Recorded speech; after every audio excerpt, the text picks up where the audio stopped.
In other local news, this past weekend, Ahata's annual beach cleanup was a tremendous success.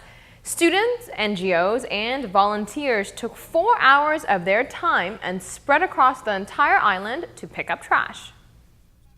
On Saturday morning from 7 to 11 a.m., hundreds of volunteers from diverse backgrounds rolled up their sleeves to make Aruba an even more beautiful island.